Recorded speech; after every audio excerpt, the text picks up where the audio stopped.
если не выиграет, то хотя бы забьет ответный матч в ворота англичан. Ничья 1-1. В итоге наши болельщики ликуют, а англичане громят Марсель.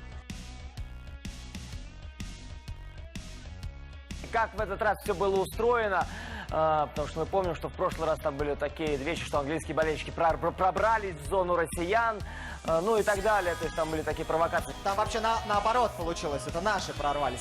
Но сейчас это не важно. Наши прорвались. Вы вообще за Россию болеете, по вашему настрою? Вы знаете, я сейчас... совсем у нас. Так нельзя поддерживать сборную. Вы знаете, я за Россию болею больше, чем кто бы то ни было, но если есть проблема, нужно об этой проблеме говорить.